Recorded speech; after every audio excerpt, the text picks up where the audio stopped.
Hello and welcome to my YouTube channel easy tech learning with Lalit. जैसा कि हमने last video में discuss किया था एक्टिव डायरेक्टरी के कुछ बेसिक कॉन्सेप्ट, इस वीडियो में हम एक्टिव डायरेक्टरी के ऑब्जेक्ट्स के बारे में डिस्कस करेंगे कि एक्टिव डायरेक्टरी में हम किस टाइप के ऑब्जेक्ट्स बना सकते हैं, कैसे बना सकते हैं।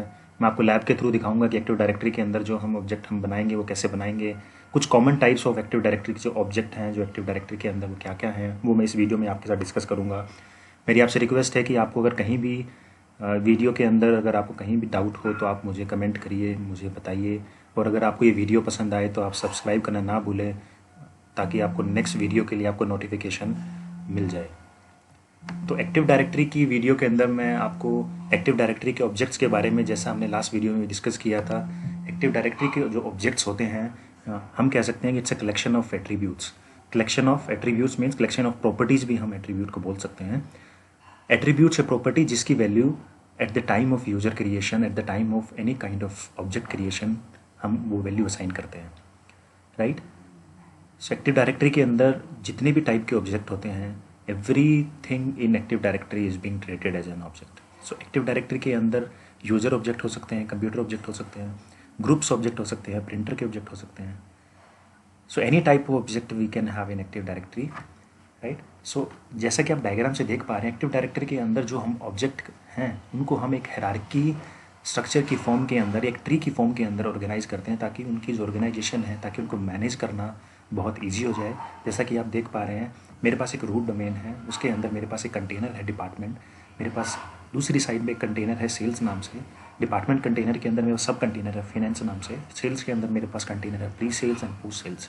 सो these are all kind of container. हम इनको कंटेनर के साथ साथ इनको हम ऑब्जेक्ट भी बोल सकते हैं, क्योंकि ये जो कंटेनर है ये कंटेनर हैं हमारे, जिसके अंदर हम कुछ ऑब्जेक्ट डाल सकते हैं। जैसे फिनेंस जो कंटेनर है उसके अंदर हमने यूजर ऑब्जेक्ट, कंप्यूटर ऑब्जेक्ट और ग्रुप ऑब्जेक्ट डाले हैं, राइट।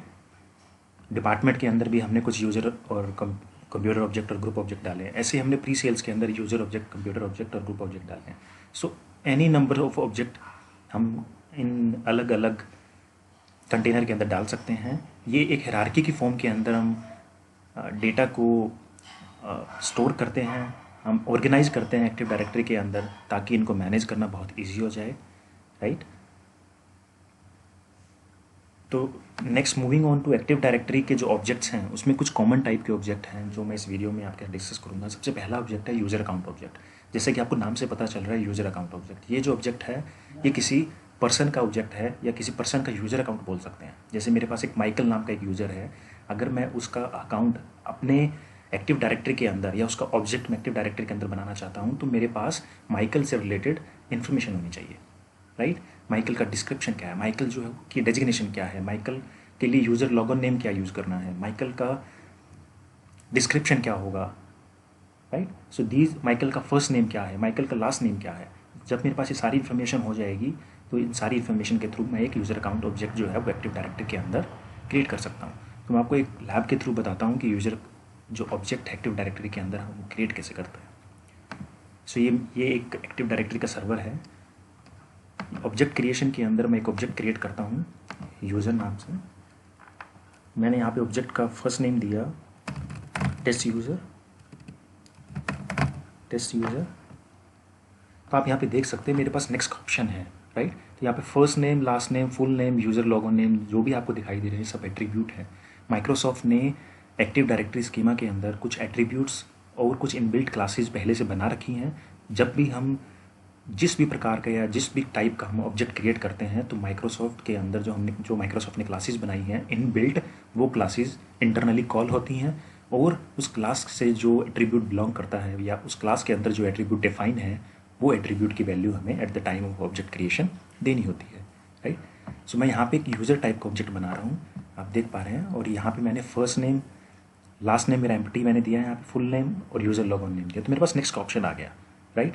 अगर मैं यहाँ पे यूज़र लॉगिन नेम हटा दूँ तो आप देख रहे हैं यहाँ पे नेक्स्ट जो है वो डिसेबल हो गया। इसका मतलब ये है कि यहाँ पे जो यूज़र लॉगिन नेम है माइक्रोसॉफ्ट ने इस एट्रीब्यूट को मैंडेटरी एट्रीब्यूट किया है स्कीमा के अंदर, राइट। तो मुझे इस एट्रीब्यूट की वैल्यू डिफाइन करना बहुत ज़रूरी है, इसके बिना मैं आगे नहीं बढ़ सकता। और लास्ट नेम जो एट्रीब्यूट आप देख सकते हैं, मैंने लास्ट नेम में अंदर कुछ भी एट्रीब्यूट नहीं दिया और मैं नेक्स्ट कर सकता।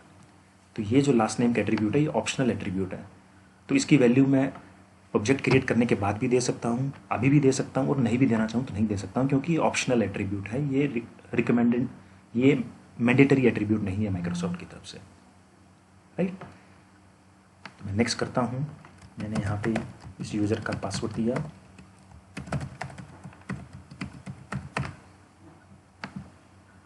नेक्स्ट किया,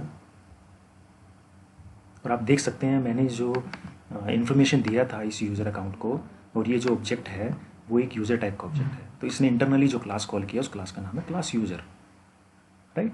और उसके कुछ एट्रीब्यूट्स हैं क्लास यूज़र के अंदर, वो एट्रीब्यूट आप देख सकते हैं, first name, last name, display name, description, there are many more attributes which is being defined into class user. So ऐसे क्लास यूज़र की तरह बहुत सारी क्लासेज हैं स्कीमा के अंदर। मैंने लास्ट वीडियो में आपको दिखाई भी थी कैसी कैसी क्लासेज हैं, कहाँ पे हैं और कहाँ उनको एक्सेस कर सकते हैं।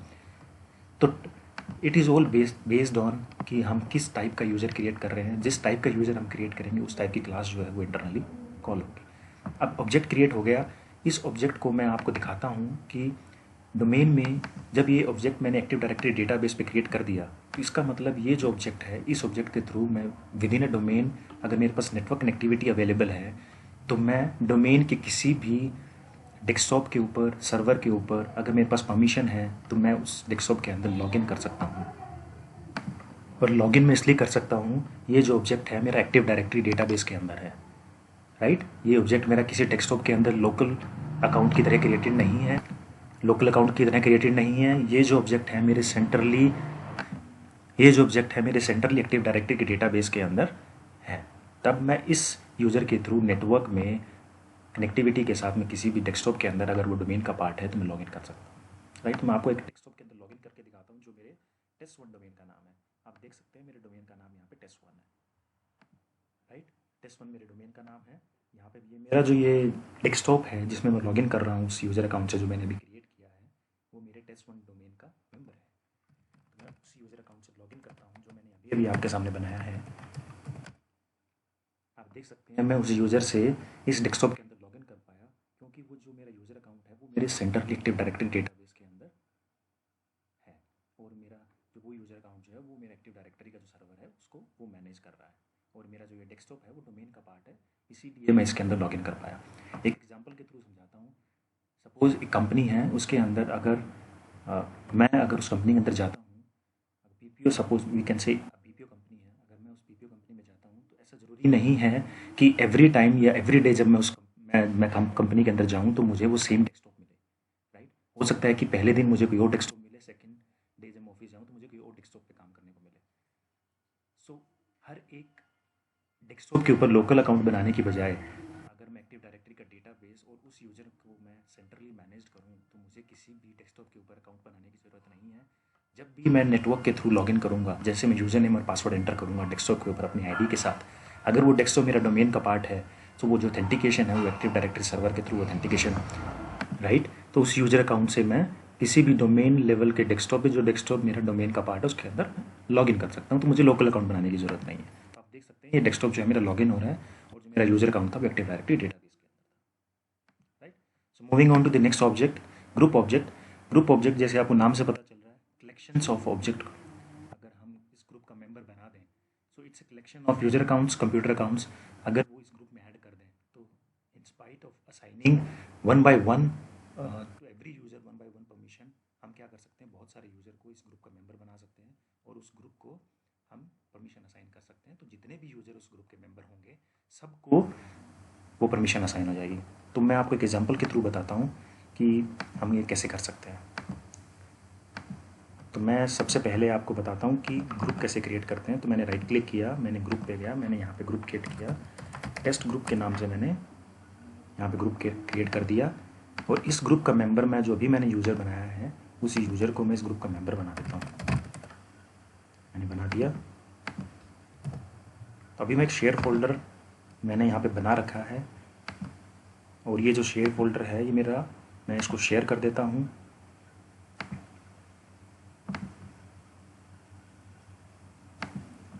और इस शेयर फोल्डर को मैं परमिशन असाइन कर देता हूँ। परमिशन कौन सा, जो मैंने अभी अभी ग्रुप बनाया है। तो मैं यहाँ पे एक एक यूज़र करके ऐड कर सकता हूँ। अगर मेरे पास 100 यूज़र होंगे तो मुझे 100 यूज़र यहाँ पे ऐड करने पड़ेंगे। राइट। तो which is very difficult task. कल को मेरे पास 5000 यूज़र्स आ जाए तो which is very difficult task. तो मुझे क्या करना है, जैसे मेरे पास रिक्वायरमेंट आती है कि मुझे इस शेयर फोल्डर का एक्सेस एक यूज़र को देना है, तो मुझे सिर्फ उस यूज़र को उस ग्रुप के अंदर डालना है। जो परमिशन है वो ग्रुप के ऊपर पहले से लगी हुई है, तो वो यूज़र के ऊपर वो परमिशन मिल जाएगी, राइट। तो मैं यहाँ पे इसको फुल कंट्रोल दे देता हूँ। मैंने अप्लाई किया, ओके किया और क्लोज कर दिया, और मैं डेस्कटॉप पे चलता हूँ। जब तक ये डेस्कटॉप वापस आता है मैं वीडियो को पॉज करता हूँ, फिर मैं वापस आता हूँ, आपको दिखाता हूँ कि शेयर फोल्डर को हम एक्सेस कैसे कर सकते हैं जिसको हमने अभी उस यूज़र को परमिशन असाइन किया है। तो जैसा आप देख सकते हैं उस यूज़र से मैं उस डेस्कटॉप के अंदर डिवाइस के अंदर लॉगिन हो गया हूँ, और आप देख सकते हैं टेस्ट यूज़र जो है उससे मैं इस डेस्कटॉप के अंदर लॉगिन हूँ। तो अब उस फोल्डर को हम एक्सेस करते हैं जो फोल्डर अभी हमने बनाया है और जिससे इस यूज़र को हमने परमिशन असाइन किया है। तो मैं यूएनसी पाथ के थ्रू उस फोल्डर पे जाता हूँ। तो आप देख पा रहे हैं यहाँ पे शेयर फोल्डर मैं देख पा रहा हूँ, और मैं ओके करता हूँ। तो आप देखेंगे कि इस फोल्डर के ऊपर मुझे फुल परमिशन है, और मैं कोई भी फाइल को एडिट कर सकता हूँ, कोई भी यहाँ पे फोल्डर क्रिएट कर सकता हूँ, और किसी भी फाइल के अंदर एडिट कर सकता हूँ, रिमूव कर सकता हूँ, because I have full permission on this share folder. तो ये एक परमिशन असाइन करने के लिए जो ग्रुप है, हम नंबर्स ऑफ ऑब्जेक्ट्स को यूज़ कर सकते हैं ग्रुप का, right. So moving on to the next object is OU. OU जैसे आपको नाम से पता चल रहा है, ऑर्गेनाइजेशनल यूनिट। तो ये कंटेनर है जिसके अंदर हम ऑब्जेक्ट्स को डाल सकते हैं और उसके ऊपर पॉलिसी अप्लाई कर सकते हैं। मैं आपको एक एग्जांपल के थ्रू समझाता हूँ। सपोज करो एक ऑर्गेनाइजेशन, एक कंपनी है, उसके अंदर बहुत सारे डिपार्टमेंट हैं। डिपार्टमेंट जैसे कि एचआर डिपार्टमेंट है, सेल्स डिपार्टमेंट है, फाइनेंस डिपार्टमेंट है, मार्केटिंग डिपार्टमेंट है। तो हर एक डिपार्टमेंट के अपने अलग यूजर्स हैं, अपने अलग ऑब्जेक्ट्स हैं, अपने कंप्यूटर अकाउंट्स हैं, हो सकता है उनका अपना प्रिंटर भी हो। तो हर एक डिपार्टमेंट के अपने अपने यूज़र्स हैं।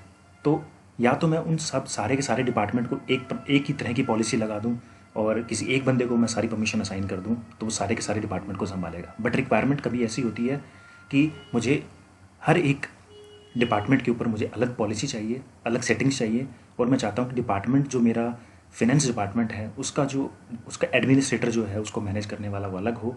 मार्केटिंग डिपार्टमेंट की परमिशन मैं किसी और को असाइन करूँ, सेल्स डिपार्टमेंट की परमिशन मैं किसी और को असाइन करूँ। तो एक्टिव डायरेक्टरी को हमने एक लॉजिकल स्ट्रक्चर के अंदर, हायरार्किकल स्ट्रक्चर के अंदर हम बांट सकते हैं ताकि उसको मैनेज करना ईजी हो जाए। तो उसको हम ऑर्गेनाइजेशनल यूनिट कहते हैं, राइट। तो मैं आपको दिखाता हूँ ऑर्गेनाइजेशनल यूनिट जो है एक्टिव डायरेक्टरी के अंदर हम क्रिएट कैसे करते हैं। तो मैं अपने यहाँ पे गया यूज़र अकाउंट कंट्रोल में, मैंने यहाँ पे न्यू में ऑर्गेनाइजेशनल यूनिट,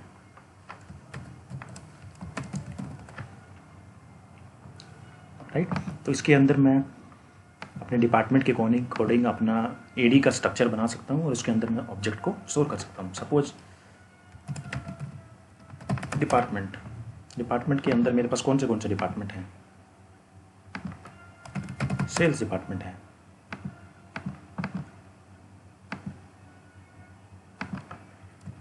एचआर डिपार्टमेंट है,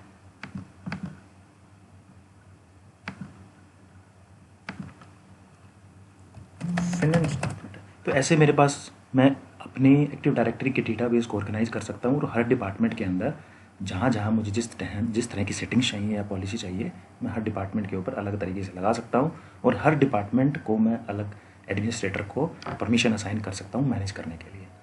और बहुत डिटेल के अंदर ऑर्गेनाइजेशनल यूनिट के बारे में मैं आपको आने वाली वीडियोस में बताऊंगा। अभी के लिए ऑर्गेनाइजेशनल यूनिट को बनाते कैसे हैं और वो उसका मेन यूज़ क्या है एक्टिव डायरेक्टरी के अंदर, मैंने आपको वो डिस्कस किया। So moving on to the next object, printer.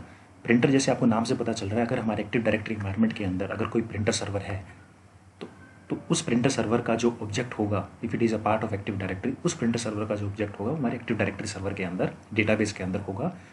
उस प्रिंटर सर्वर को हम एक्टिव डायरेक्टरी के डेटाबेस के सर्वर से, एक्टिव डायरेक्टरी का जो हमारा सर्वर है वहाँ से उसको मैनेज कर सकते हैं। अगर मुझे असाइन करना है किसी यूज़र को कि this user can take print, तो मैं उसको परमिशन असाइन कर सकता हूँ अपने एक्टिव डायरेक्टरी के सर्वर से ही। तो मुझे उस प्रिंटर सर्वर पे फिजिकली जाने की ज़रूरत नहीं है, तो मैं सेंट्रल डेटाबेस से उस यूज़र को परमिशन असाइन कर सकता हूँ प्रिंट करने की, right. Computer account. So computer account जो होते हैं, जैसे कि मैंने अभी आपको डोमेन के अंदर लॉगिन करके दिखाया था कि वो एक डोमेन का पार्ट है, तो मैं आपको दिखाता हूँ कि कंप्यूटर अकाउंट जब डोमेन का पार्ट बनता है तो वो कैसा दिखाई देता है।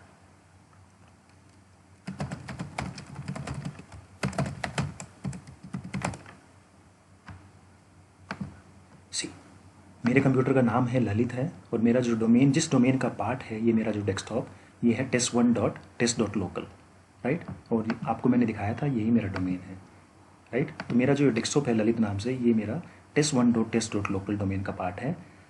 तो इस डेस्कटॉप के अंदर ये मेरा जो डेटाबेस है, इस डेस्कटॉप का जो कंप्यूटर अकाउंट है, वो मैं अपने एक्टिव डायरेक्टरी डेटाबेस से, सेंट्रली जो एक्टिव डायरेक्टरी का डेटाबेस है वहाँ से मैनेज कर सकता हूँ। अगर मेरे इन्वायरमेंट में 100 भी एक्टिव डायरेक्टरी के सर्वर है, तो मैं किसी भी सर्वर से इस कंप्यूटर अकाउंट को मैनेज कर सकता हूँ, पॉलिसी लगा सकता हूँ, परमिशन असाइन कर सकता हूँ। तो मुझे फिजिकली उस कंप्यूटर अकाउंट पे या उस कंप्यूटर पे जाने की ज़रूरत नहीं है, सर्वर पे जाने की ज़रूरत नहीं है उसको मैनेज करने के लिए, राइट। तो ये जो कंप्यूटर अकाउंट मैं आपको दिखाता हूँ, ये मेरे एक्टिव डायरेक्टरी डेटाबेस में कहाँ पे है, आप देख सकते हैं ललित नाम से, और इसका आइकन आपको दिख रहा है कंप्यूटर जैसा।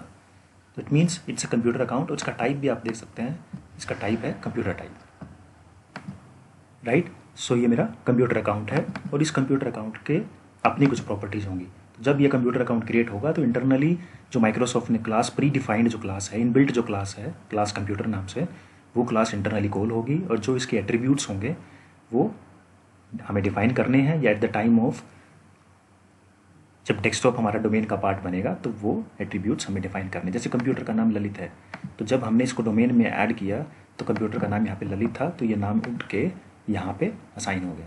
और ये डोमेन किस डोमेन का पार्ट है, ये test1.test.local, तो मेरे डोमेन का पार्ट। डोमेन के बारे में आपको मैं आने वाली वीडियो में और अच्छे से क्लियर करूँगा। अभी के लिए जो मेरा अगर डेस्कटॉप डोमेन का पार्ट है तो उससे हमें क्या बेनिफिट्स हो सकते हैं, और उसको हम कैसे ऐड करेंगे, वो भी मैं आपको आने वाली वीडियो में बताऊँगा, right. So moving on to the next object, share folder. अभी हमने ग्रुप के लिए एक शेयर फोल्डर क्रिएट किया था, ये शेयर फोल्डर क्रिएट किया था। इस शेयर फोल्डर के अंदर जो भी डेटा हम डालेंगे, उस शेयर फोल्डर के ऊपर हम एक्टिव डायरेक्टरी के थ्रू परमिशन असाइन कर सकते हैं, किसको हमें एक्सेस देना है, किसको हमें एक्सेस नहीं देना है। तो ये जो है फोल्डर है, इस फोल्डर को हम एक्टिव डायरेक्टरी के अंदर एज ए ऑब्जेक्ट पब्लिश कर सकते हैं। तो आने वाली वीडियो में आपको मैं बताऊंगा कि एक्टिव डायरेक्टरी के अंदर शेयर फोल्डर को हम पब्लिश कैसे करते हैं, राइट। तो जिस यूज़र को इस फोल्डर के ऊपर परमिशन होगी, जैसे कि इस यूज़र को उस फोल्डर पर परमिशन दी, तो he can see everything inside this folder, see, right. So जिसके पास रीड परमिशन होगी वो रीड देखेगा, जिसके पास राइट परमिशन होगी वो राइट कर लेगा, जिसके पास नहीं होगी परमिशन वो नहीं देख पाएगा, राइट। सो अभी के लिए इतना ही। अगर आपको ये वीडियो पसंद आया हो तो आप मेरे चैनल को सब्सक्राइब करना ना भूलें, एंड अगर आपको कोई डाउट लगे या आपको कहीं पे समझ में ना आए तो मेरी रिक्वेस्ट आप मुझे बताइए, मुझे कमेंट करिए, मैं आपको उसका रेजोल्यूशन दूंगा। एंड अभी के लिए इतना ही। Thanks for watching.